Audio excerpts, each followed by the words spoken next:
During the 3rd year of King Jehoiakim's reign in Judah, King Nebuchadnezzar of Babylon came to Jerusalem and besieged it. The Lord gave him victory over King Jehoiakim of Judah and permitted him to take some of the sacred objects from the temple of God. So Nebuchadnezzar took them back to the land of Babylonia and placed them in the treasure house of his God. Then the king ordered Ashpenaz, his chief of staff, to bring to the palace some of the young men of Judah's royal family and other noble families, who had been brought to Babylon as captives. "Select only strong, healthy, and good-looking young men," he said.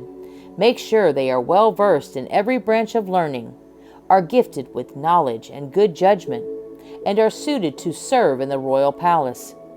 Train these young men in the language and literature of Babylon." The king assigned them a daily ration of food and wine from his own kitchens. They were to be trained for 3 years, and then they would enter the royal service. Daniel, Hananiah, Mishael, and Azariah were 4 of the young men chosen, all from the tribe of Judah. The chief of staff renamed them with these Babylonian names. Daniel was called Belteshazzar.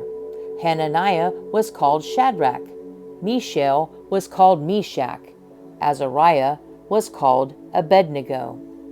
But Daniel was determined not to defile himself by eating the food and wine given to them by the king. He asked the chief of staff for permission not to eat these unacceptable foods.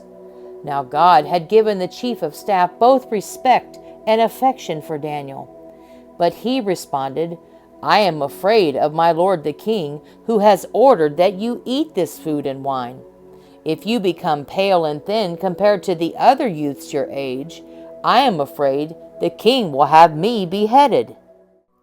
Daniel spoke with the attendant who had been appointed by the chief of staff to look over after Daniel, Hananiah, Mishael, and Azariah.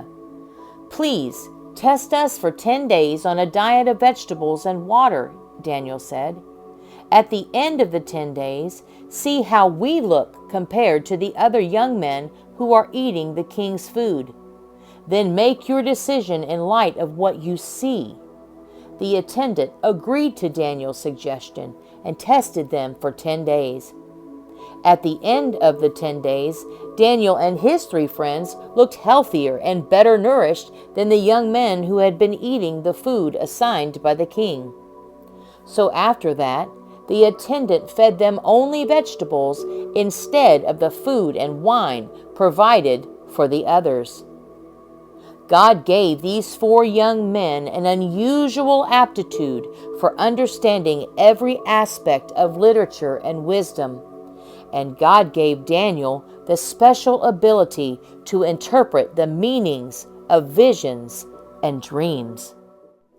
When the training period ordered by the king was completed, the chief of staff brought all the young men to King Nebuchadnezzar. The king talked with them, and no one impressed him as much as Daniel, Hananiah, Mishael, and Azariah. So they entered the royal service. Whenever the king consulted them in any matter requiring wisdom and balanced judgment, he found them 10 times more capable than any of the magicians and enchanters in his entire kingdom. Daniel remained in the royal service until the 1st year of the reign of King Cyrus.